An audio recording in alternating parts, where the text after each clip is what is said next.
Welcome to the Harmony and Healing Project, where we bring you strategies and tools that teenagers and their parents can use to improve their mental health, along with powerful, emotive music that will also enhance and improve your mental health. So, join in, share with the teenager, and enjoy.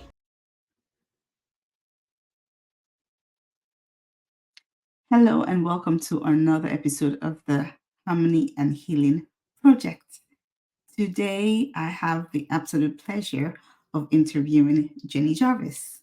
But before we get to that interview, I'm sharing my latest song titled Talk to Me.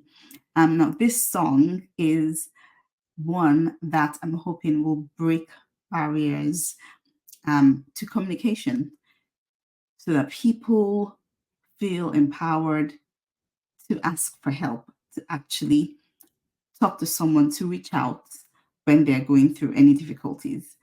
When I wrote it initially, I was picturing a teenager who felt that they had to bear the world on their shoulders and something could be happening at school, but they didn't tell their parents, even though their parents could see there was something going on. This is quite common.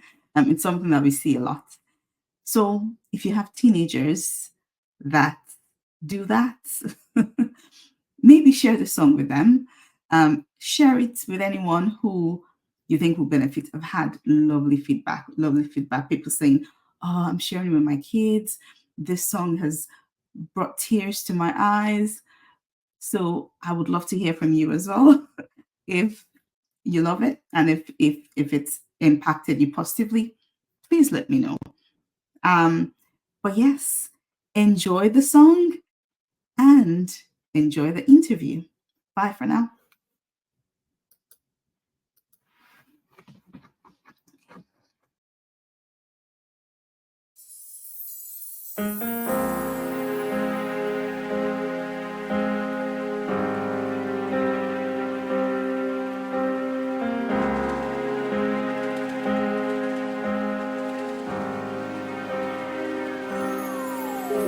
I know you're going through something.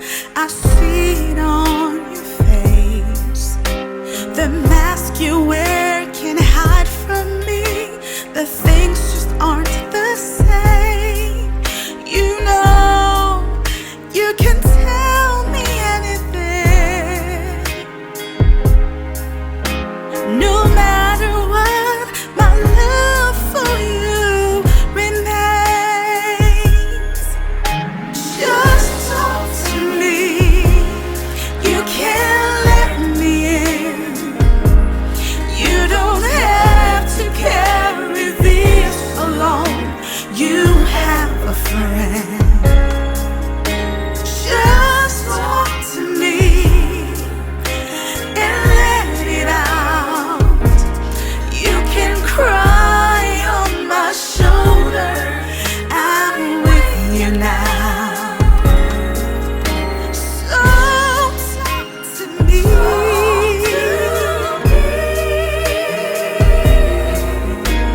So talk to me.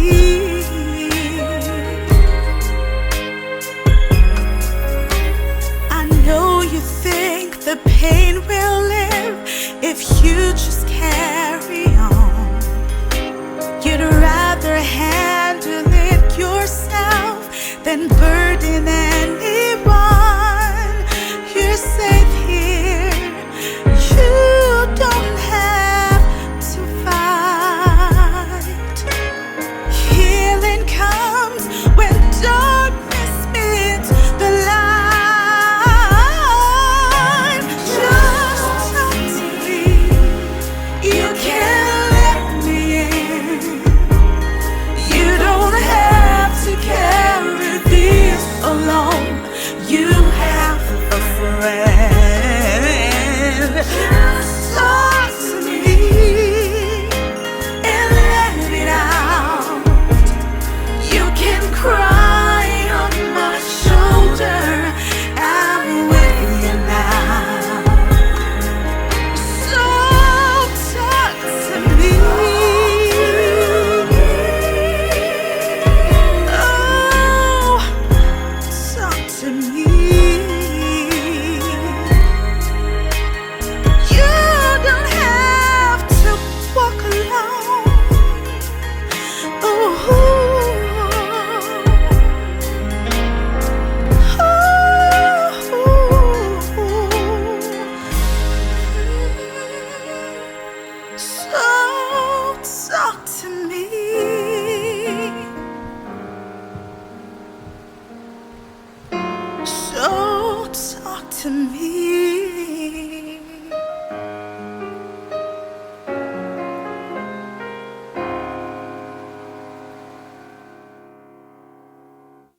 Hello, everyone, and welcome to another episode of the Harmony and Healing Project. Today, I am excited to have Jenny Jarvis with me. She is a coach and a mom, and I've just been looking forward to this conversation. She's also a podcaster like myself, and we met recently at business networking event that we both go to. So I'm loving the fact that all of the advantages of becoming an entrepreneur has just been amazing. Because I get to meet people like you, Jenny. Thank you so much for being here. Do you want to just introduce yourself to start off with? Hi, Evie. It's great to be here. Yes, so I'm Jenny Jarvis. I'm a life coach, NLP practitioner, and also part of Q Branch Consulting, which is a new business that I've launched with my partner recently. So we're going to be working together.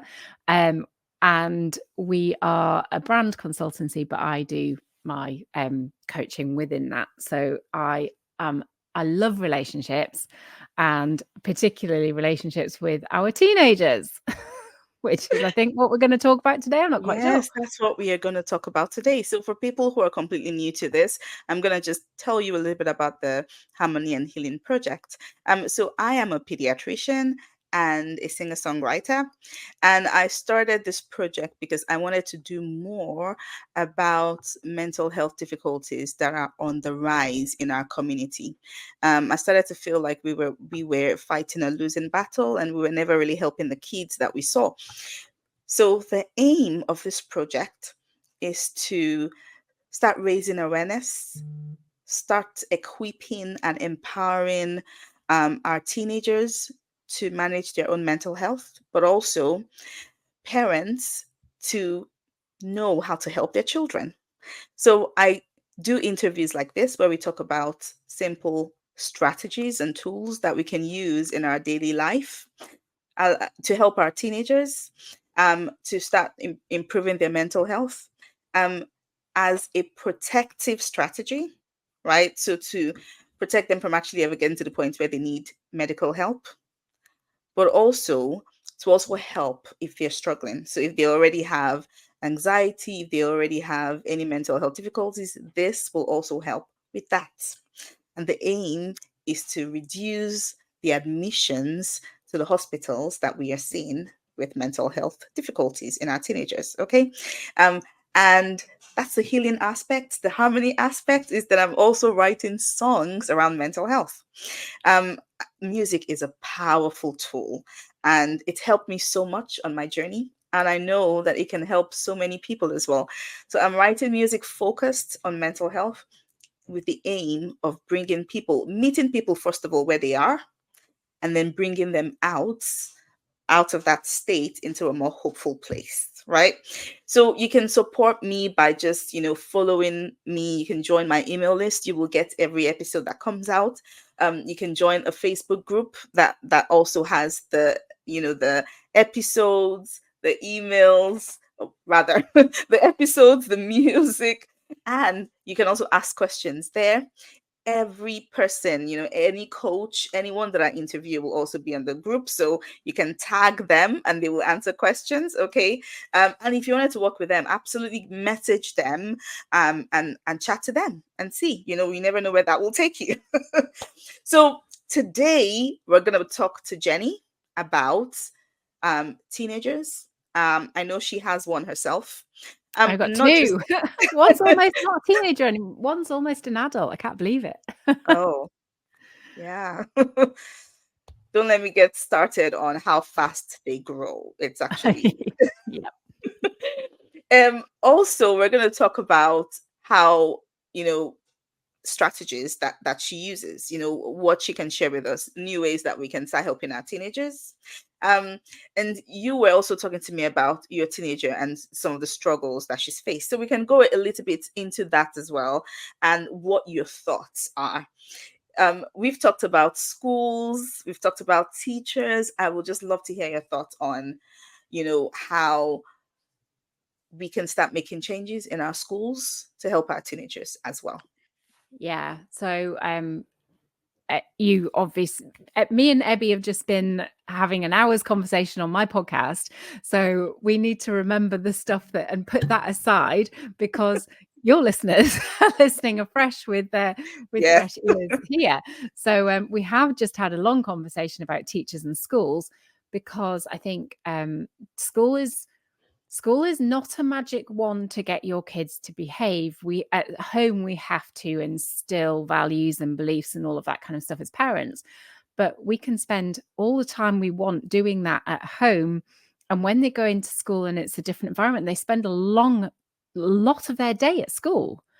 And if the environment there is, and I'm going to use the word traumatic because I know it has been traumatic for my daughter and for, well, both my daughters actually, and other children and teenagers that I know, when they have that traumatic experience over and over and over again within the school timetable, and I don't want to blanket blame schools and teachers, but there is so much going on for these kids now within that school environment and within those hours that they're at school that causes deep trauma, that then they come home and sometimes it doesn't matter what we do at home, it can't be enough to counteract those 6 hours that they are in that school environment. So I think it's really important that we start to acknowledge the school environment, what's going on in the school environment, and how can we change that? Because if we don't, we're going to be in a real mess. But we're already in a real mess, but it's going to get worse and worse.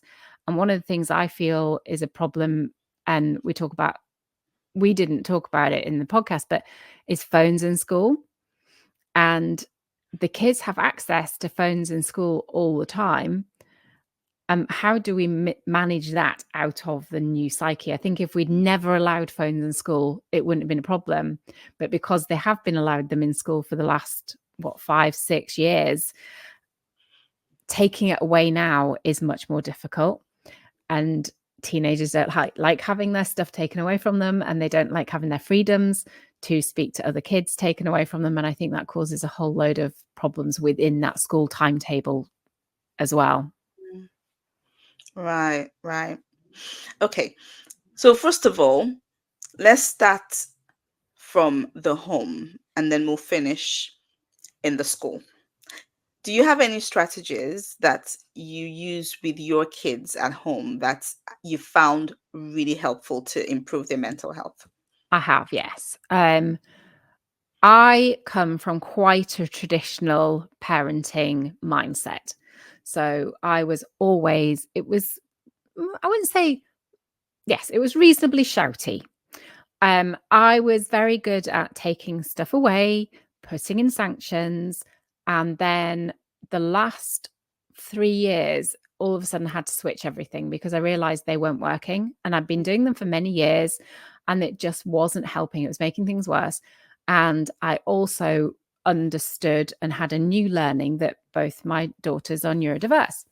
So when you're dealing with neurodiversity on top of the mental health issues, and often the mental health issues are a result of the neurodiversities because of the misunderstanding in society, I had to really look at my parenting style and what I'd been used to.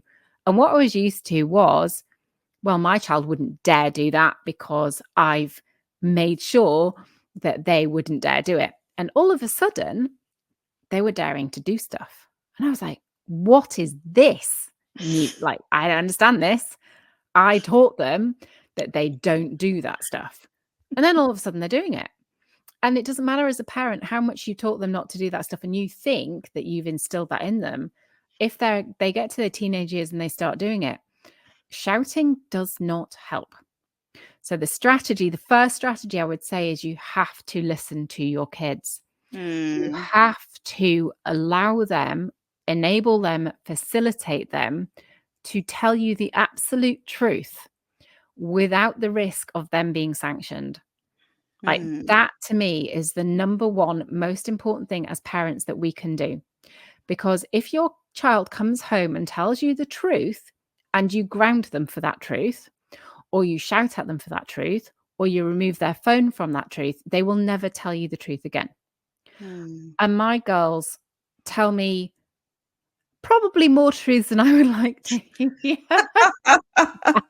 As a parent, in all honesty, sometimes like, oh God, I really wish you hadn't told me that. And I have to really stick to that value, that new process of they have told me the truth. I cannot sanction them for it. There was a brilliant moment when I got in the car and I said to my eldest daughter, "Did you take that £5 out of my purse?" And she looked at me and she went, "Yeah, I did." I was like, "Okay." She says, "I was going to lie, but I know that we can't do lying in the family." I went, "Well done, Katie. I'm really proud of you for telling the truth." Now, I know many parents that would go, "Right, you stole money from my purse. That's it. No pocket money. You're going to pay it back. You're going to do this. You're going to do that." But I was trying to install in her the safety of telling the truth.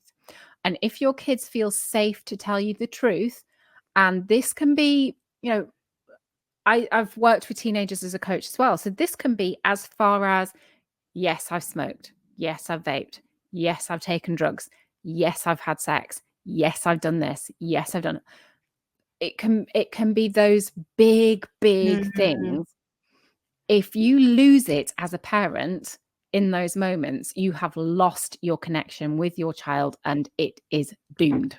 Yeah. I want to say something here as well. I think I love how you started out in I have taught them that they cannot do this. And I come from a background like that as well. It's almost like we measure our success and sense of how good we are by our children. But Yep. I think that's what we need to change, because they are people. They have the choice to make choices. And I think sometimes it starts from the way we think about ourselves as parents. We are who we are. We are successful because of who we are, not because of what our parents and because of what our children are doing. And I think just making that change there will help us actually look at them as separate entities and help them. Absolutely. And we have to allow our kids to make mistakes, Yes. because if we don't allow them to, they're going to think as adults they are never allowed to make a mistake. Yeah. And we know what happens when that we get into perfectionism, we lose control of our lives. We feel like we've got to control every single element, and we can't possibly do that. It's impossible.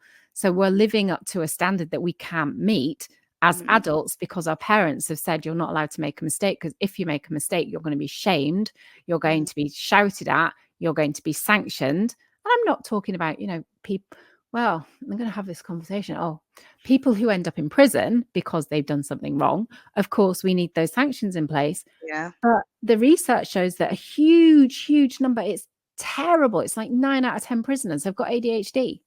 So imagine if they'd had a different management system by parents and schools from being young people, that maybe they wouldn't have ended up in prison in the first place. Wow. Maybe they wouldn't have had that lack of impulse control to do the thing that they've done, if we teach them from teenagers that if they make a mistake, it's okay. So the level of mistake doesn't then increase because they're hiding themselves, they're feeling shame, they're feeling like they're not worthwhile anymore as human beings because they've made these mistakes.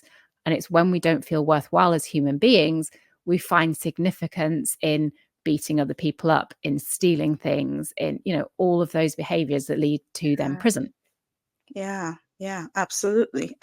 And there's something I'm learning to do. It's just giving them the choice, because you want to teach them as well that their actions have consequence, but you can do it in a really matter of fact way as well. This is your choice. So if you do this, this is what happens. If you do this, this is what happens.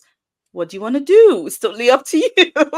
If you choose that you want to do this, I've already told you this is what happens. So that way they're not feeling like, oh well, this is not fair. It's their choice. And if they learn to grow like that, it just becomes, a matter of fact to them that their actions and we have. know you can explain it better than me, I think, but we know that teenage brains are not developed and they're not. a whole section of their brain about impulse control and about consequences isn't actually developed for them yet. So as parents, giving them that choice, if you do this, then this is the likelihood that that's going to happen. They're not necessarily going to make the right choice still, but we but have then to they can start learning. Yeah, absolutely. And you need to be ready to see them make the wrong choice, the one that you didn't want them to make. But they need to just start learning, actually know, well, I already knew that this was going to happen, and you need to follow through. You need to follow through, even if it's sad, and and instead of the "I told you so's," I told you that was going to happen. A better question is, okay, so this was the action, this was what happened, what have you learned from that? Yes, instead of saying "told you so," because when we start telling our kids "I told you so" again, they're going to come back at us. That's not going to go down well. That's not going to form a great relationship with your kids. And it's, I know all this theory, but I get it wrong too. So I'm not saying I'm the perfect parent. I get it wrong all the time. Tool number 2, apologize to your kids. So the number of times I apologize to my own children, I'm really sorry I messed up and I got that wrong. I reacted badly. I shouted, and I know that we've agreed no shouting. So, those sorts of things, you can apologize to your kids. It goes, A, it teaches them to apologize back. B, it teaches them it's okay to apologize and be comfortable about it. And C, it teaches them it's okay to make a mistake, even when you're an adult, and you're allowed to apologize for it. Yeah, absolutely. Yes, so good. So good. I love that. Yeah, anything else? Keep going. I'll think as we go along. I think within schools, the things that we can learn are to, for teachers, and I know teachers are under massive pressure, from schools, from headmasters, from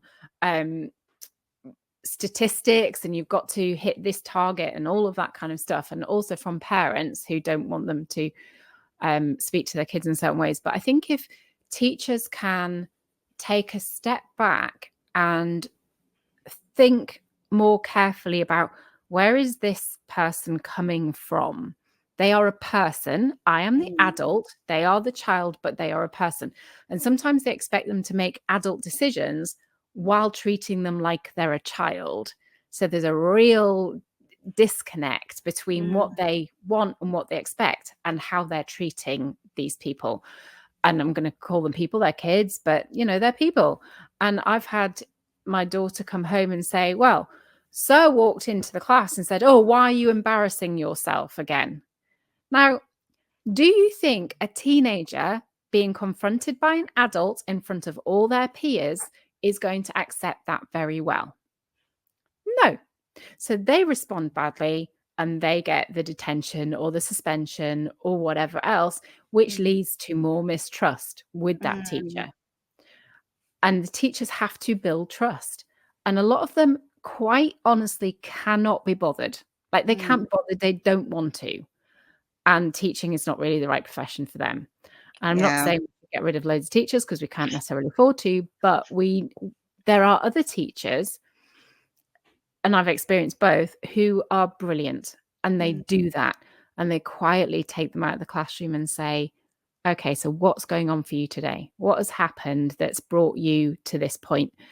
And my daughter will always say, oh, this has happened and that's happened and this, and then they understand where she's coming from. And it doesn't have to lead to sanctions that are completely unhelpful, and they're never going to change the behavior because there's no trust. Yeah. It's simple. It's not difficult to treat the kids in the class with respect, even if they're not respecting you. Because if they're not respecting you and you still give respect, that's even more powerful. Absolutely. Absolutely. It's like leading by example, teaching by example. Absolutely. Yeah. I think this is something that even I have seen with other people in authority. How do you handle things? Because if you can get it right, it goes a long way. And sometimes I watch things happen and I'm asking myself, how did this person think this was going to end? And as adults, you will think that everyone is asking themselves that question. But it has to be something that we see for anyone in authority, leading by example. And if you get it wrong, apologize. Just the way you said. Absolutely. And I think there's also the kind of perception that you know everything and they don't know anything. So whatever angle you're coming from as a parent, you might know more and you think the teachers don't know anything and vice versa. I remember sitting in a meeting with school and I was explaining about autism traits and ADHD traits, and they said, well, I know this autistic person and I don't see that as an autistic trait. I think you should go on this autism course. So I said, oh yeah, no, that'd be great. I'd really love to do that. But I've just finished a level 2 GCSE equivalent in understanding autism. So I will happily do that 1-day course, but I have just done a 4-month course. And they were like, oh. And they just expected that because I was a parent that I hadn't done my own work. And I'm the sort of person that will go and do my own work. So I'd just done 4 months of intense understanding autism. And they were telling me that these weren't autistic traits. And I was like, well, yes, they are. Just because that person that you know doesn't display that doesn't mean to say that another person doesn't display that. It's there, like every person is individual. And this is a problem when you've got 30 kids in a class. And each of those children are complete individuals. Yeah. They have different backgrounds, they have different families, they have different siblings, they have different pets, they have different hobbies, they have different food likes, and they're expected to all behave the same. And that's just madness. Not gonna happen. Absolutely not gonna happen. Yeah. So it sounds like we have to get creative in how we manage behavior, but also how we give consequences or how we give do you want to talk a little bit about that? Because you're absolutely right that if you do a blanket if you just decide that for everyone that does this is going to be the punishment, or this is going to be what happens, well, actually that's not going to help people. Because has the threat of prison ever stopped somebody stealing? No, otherwise we wouldn't have prisons full of offenders. It has never stopped anyone doing anything that they shouldn't do. So there will be people that won't do things because they're afraid of prison, but on the whole, if it won't stop people, that sanction will not stop it happening. So how do we stop the root cause? And the root cause has to be stopped by empathy, understanding, kindness. It has to be, because you cannot beat somebody into submission and into being a better person. It doesn't work, because when you do that, you end up with a person with low self-esteem, low confidence, and then they become adults with low self-esteem and low confidence who can't reach their full potential. So we have to start young, and preferably in infants and junior school, with kindness and empathy. And it was somebody just told me about this, and as soon as they said it, I was like, oh my goodness, that's horrendous. So you can imagine this. You go into an infant school. You've got a class of reception kids, and on the wall there is a sun, a cloud, a rainbow, and a whole load of kids' names. And you'll get the kid that has got the cloud next to his name. And you'll get the kid that's got the sun next to their name. And the kid that's maybe got the rainbow and the star or whatever. Can you imagine going into a staff room of teachers and having a big board up with all the teachers' names on and saying, well, you haven't performed very well, so you're going to have a big black cloud against your name that all of your peers can see? And as soon as that, I was like, no, we would never do that. Yet from 4 years old, we stick boards up in classrooms that tell kids they are bad. They have a big black cloud above their head and against their name. And then we expect them to grow up into confident, happy, self-fulfilled individuals.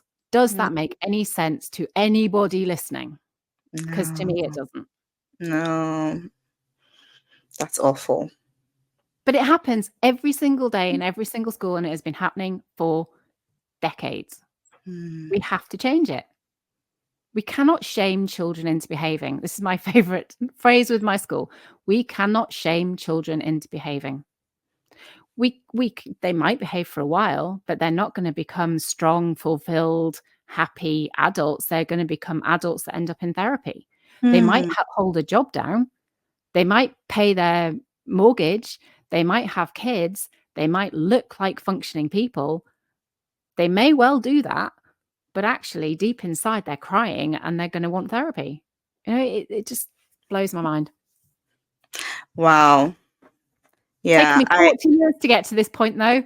I have 2 boys, right? The eldest is 8, it'll be 9 soon, and the other is 5. And they're 2 different. The way they're completely different, and what works for one definitely does not work for the other. Yeah. And as parents, we even struggle to know what the right thing to do is, because when we act different, it may look like, well, maybe you're favoring one, you're favoring the other, but actually you need to treat them differently because they're different people. Yeah. And that can be hard. So I cannot even imagine trying to do that on a bigger scale in school. But I do realize, or I do know though, the power of building trust and the power of showing an actual interest, just trying to find out what could be driving this, just taking that extra step. So you may not be able to do that for like a class of 30, but if you're able to show that you at least care about, what could have done this is not really like you, Mhm. just taking that extra step, I'm sure it will go a long way. I'm sure it'll go a long way. Yeah, I think if we start with empathy and kindness, that doesn't make us weak. No. And I think that's where people get confused. They think that makes you weak as a leader or as a parent or as a teacher or as a head. If you lead with kindness and maybe softness, that means that you're a soft touch and you're a soft person, and the kids can take the mick out of you. Mhm. But that is not the case. I just remembered that I had a teacher in Dublin. He used to teach maths, and he had an awful temper. And he will be teaching, and if a child started to joke around, he will completely lose it, raise his voice, and actually shout. But he always apologized later.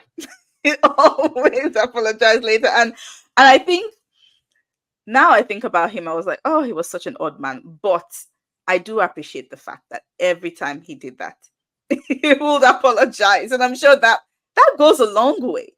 That really goes a long way, because you're just showing that, you're a human. Unfortunately, we can lose our crap sometimes, but I realized that was not ideal. So I apologize. And thinking And back now, it really goes a long way. When teachers do that, it really goes a long way. Yeah, I'm sorry, I really messed up, but and kids really respect that. They yeah, definitely do respect it, because they understand that we're not all perfect all the time. absolutely. So, how about the actual topic of mental health in schools and what teachers can do? So, for example, I do see that we try to protect ourselves, and we don't want to take on more than we can chew. So, our first instinct, if a child comes to us and says, I'm struggling, I feel like I may do something to harm myself. Our first instinct may be, oh, I need to call your parents and I need to send you to a hospital. What are your thoughts on what people can do to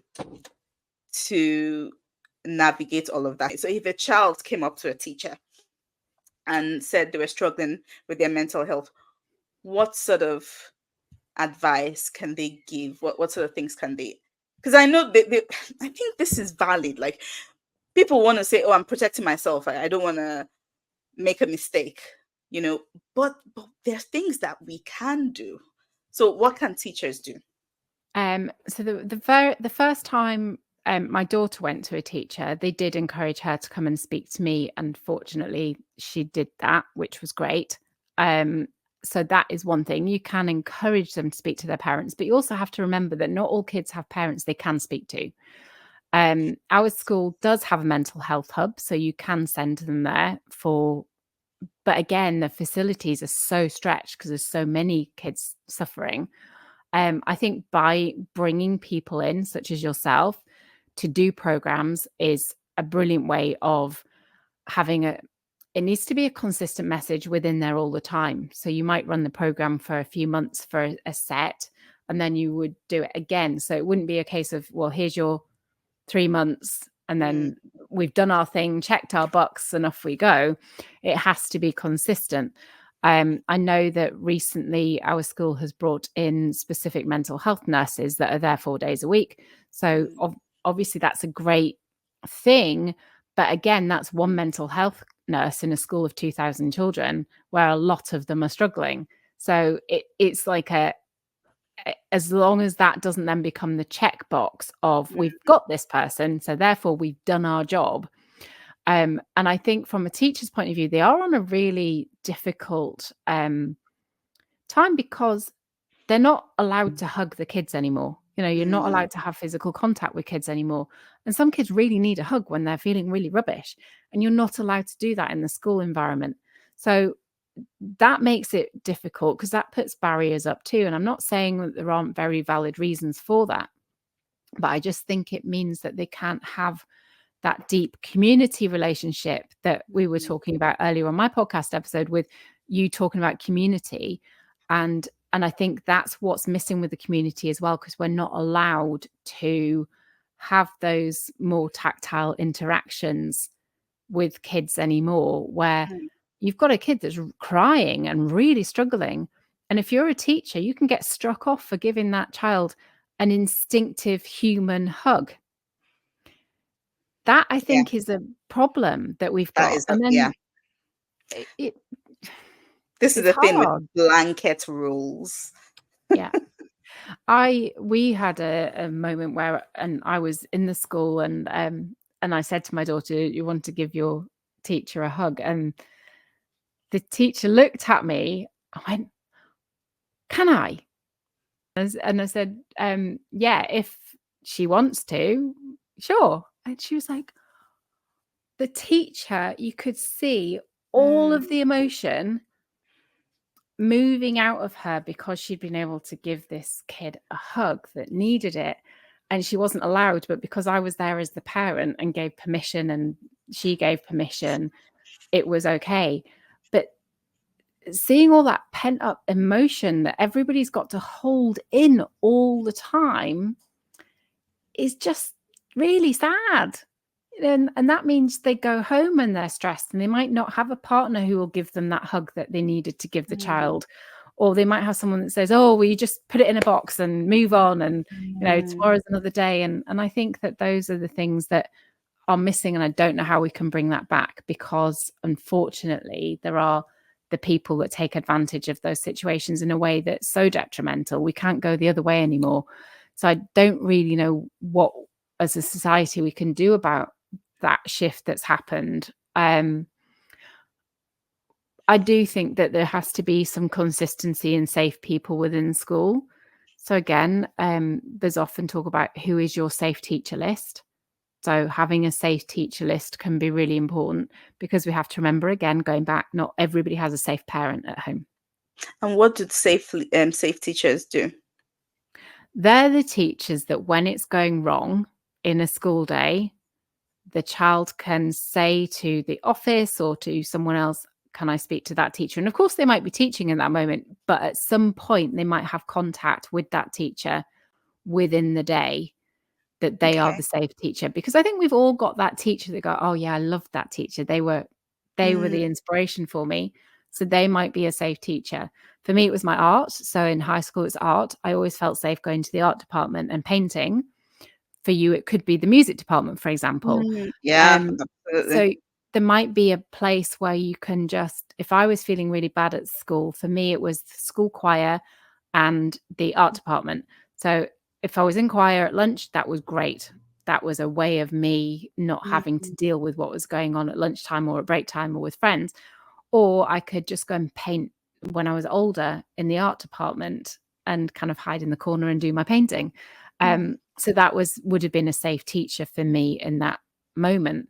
So it could be an art teacher, it could be a drama teacher, it could be a sociology teacher, it could be just somebody that you feel you connect with, that at some point in that day, if you're having a bad day, they might get a message saying, oh, this child's having a really tough day. Could you spend 5 minutes with them? And that, I think that list for certain children, not for every, I mean, we're looking at percentages here. There will be a high number of children that don't need that. They get through their school day, they're fine, they're academic, or they've found their thing, they've got their group, they don't need it. But there are those that do need it. And having those safe people, I think, is really helpful. How about any strategies that are teachers allowed to even give any strategies to offer any words of advice, things that teenagers can do? Yeah, no, I think they definitely can. And so I think breath work is really good. If you've got a kid that's really stressed, and again, don't do it in front of the whole class. So it might be a case where everybody's working and you say, okay, let's go outside now and have a chat. Or sometimes making them stay at the end can be really stressful. We get this a lot. So they want them to stay at the end to have the conversation. But then the kid's going, but all my friends have already left and they're going to be in the lunch queue before me. And then I'm not going to get my lunch. And then I'm going to not be with them. And then it gets heightened and heightened and heightened. And that can cause a big emotional kaboom. So again, it's about finding the right time to take them aside and say, okay, I didn't really like that behavior. It made me feel a certain way, or the class when it wasn't helped. But what can I do to help you? So that's always a great question. What can I do to help you? What do you need from me? Is always a great question for a teacher to ask. What is it you need right now? And the kid might say to not be at school. It's a valid answer. It's not necessarily a practical answer, but it's a valid answer. So the answer to that is not to go, well, tough. You're in school and you've got to be at school. Well, that's not the answer. The answer to that is, yeah, I can really see that school's tough for you today, or you're generally struggling. I can see that. What can we do in school to make that a bit better for you? So again, you have to respond in the way that's not, well, tough. You've got to have your education. And if you don't have an education, you're going to be a complete failure and you're never going to get a job, and, blah, blah, blah. That's what they get. I love this. I love this nuggets you're dropping. I think it's so good to hear. If a kid comes to you and says, in careers talk, I want to be a computer programmer, don't say, oh, that's ridiculous, you can't. Or I'm going to be a YouTuber, or I'm going to be an influencer. Don't say, that's not a job, that's ridiculous. Do you know how many people actually make it as a programmer, as an influencer, do you know how many people actually do that and do well at it? How do you think that goes down? So what you say is, oh, that's really interesting. I love that you want to do that, because influencing people can be really impactful for the world. So what would you like to influence people in? How do you do that? So how would you go about being an influencer? And if they say, well, I'm going to sit in my home, in my bedroom and make videos, you can go, brilliant. That's how loads of influencers start out. So what can you do today in your bedroom that's going to get you that one step forward to being an influencer? And they might, I've done this with coaching with teenagers where they say, well, I want to be a computer programmer. And I'm like, awesome. So what do you need to do that? And they go, what? Well, what do you need to do that? Well, what are you talking about? Well, Do you need qualifications? Do you need to do an apprenticeship? What do you need to do that? Because nobody's ever asked them that Yeah. question. They've always said you're living in la la land and it's not a valid career. So you've got all these kids sat in school being told that their dreams are not valid, they're not possible, they're not capable of doing them. And we expect them to sit through hours and hours and hours of study and exams to do something that you've told them that they're not capable of, that is not a job and that is not possible. And we expect them to be motivated and to be passionate. And then we get cross when they're not. Just makes no sense. Yeah. Yeah. I actually had this exact same conversation with my son this weekend. He said he wanted to be a YouTuber. And he was talking about games and all the people playing games on YouTube. I was like, no. And I was like, well, there are ways that you can do that. You just need to research it. You can actually help people. But it won't be by playing games on YouTube. But I love what you said about you just need to guide them, because I mean they've identified something they're passionate about. So how can they do it in a productive way? Yeah. We need to give them the option to fail. Yeah. My daughter decided she wanted to do horse management. I was fairly sure that it wasn't the career path for her. I was fairly sure. But she loves horses and she loves riding. So I thought, what do I do here? Do I say to her, nope, I'm not going to support that. And I'm not going to pay a lot of money for all your riding gear, which is still rather irritating given that she lasted 6 weeks. I'm not going to do that because I know that 10 years down the line, you will say to me, well, I wanted to work with horses and you didn't let me because you said that wasn't going to be the right thing for me. She had to find that out for herself. So yes, it cost me a fortune in new hats and boots and all sorts of stuff that she didn't actually need because she had to have a certain brand and like a certain thing for the college. Like her normal riding stuff wasn't up to standard. And after 6 weeks, she went, yeah, you're right, Mum, this isn't for me. But it was worth that because I didn't want the earache of 10, 20 years worth of, well, you said I couldn't work with horses and therefore like you screwed up my career. That's for her to find out herself. And that's what happened. Wow. Absolutely amazing. Okay, so let's finish up with this. What do you say to a child who is thinking it's not worth it all? School is awful. I do nothing but get bullied. There is no light at the end of the tunnel. I'm just going to end it all.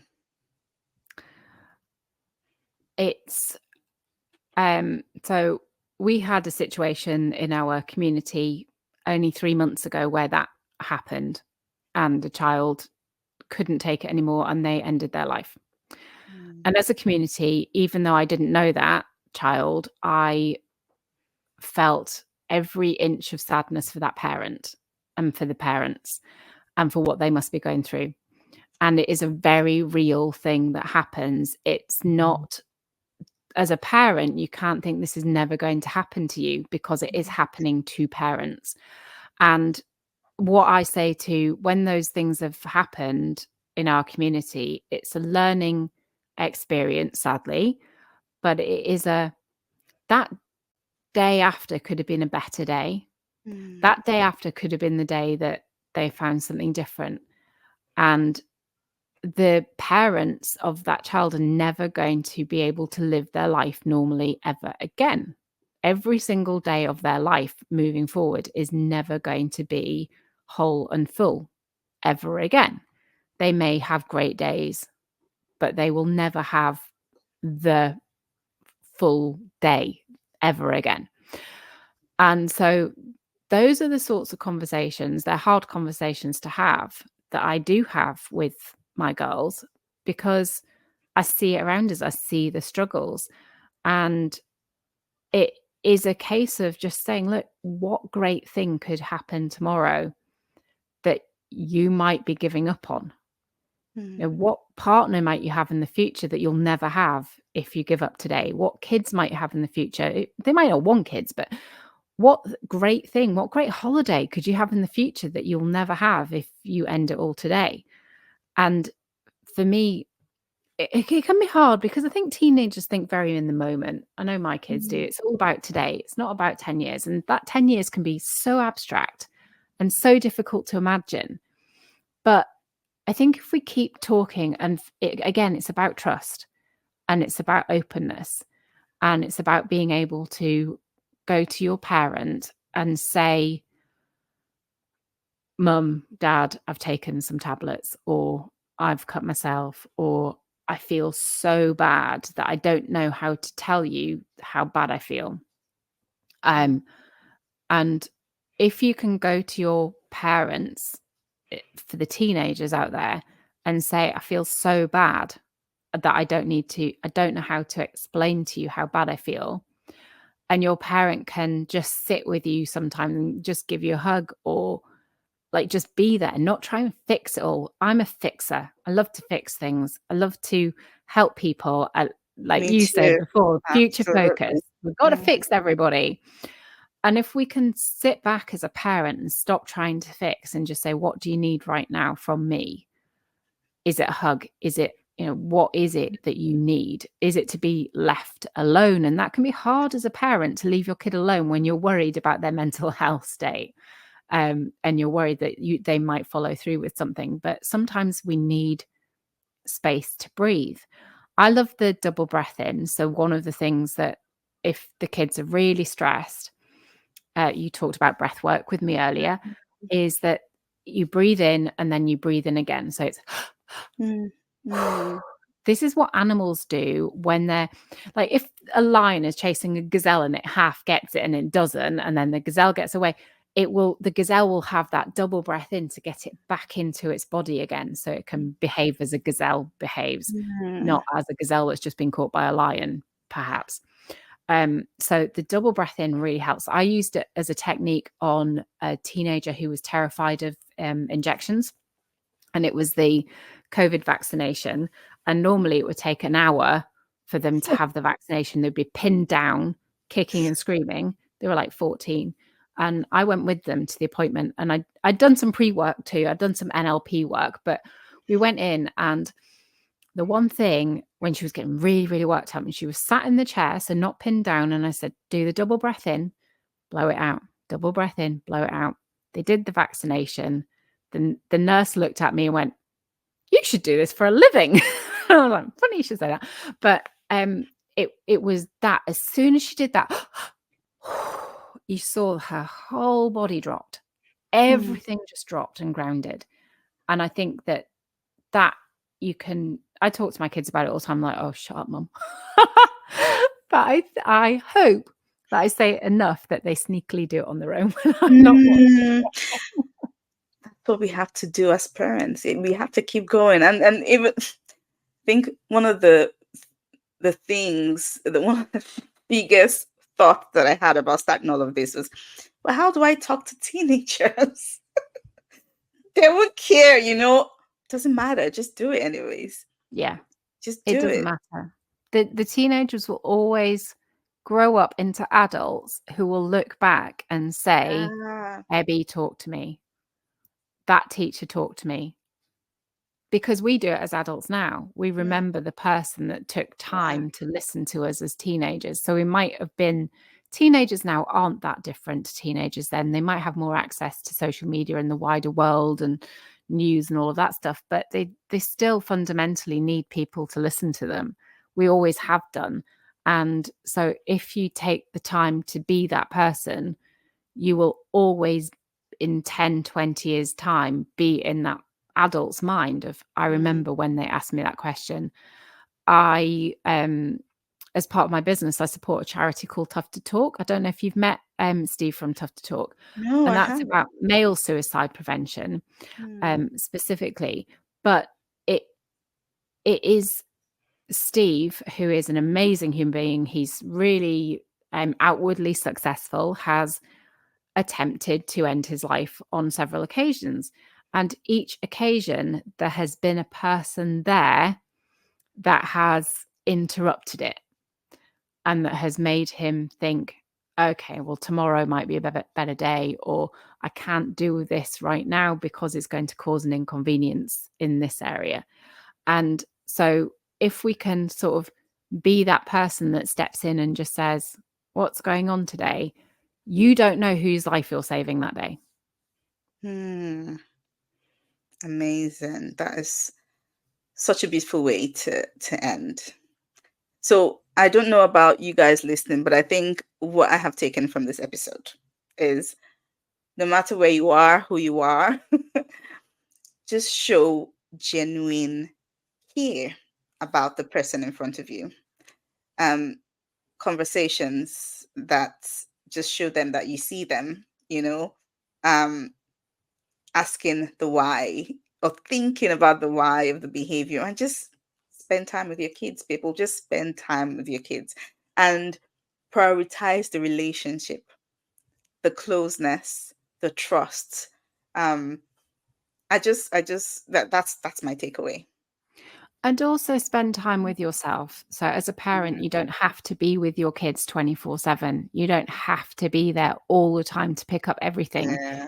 If you need to go to the gym or go for a walk or read a book, that is really okay. Like, you have to look after yourself. If you are not looking after yourself and your own mental health is through the floor because of that, you cannot help your kids.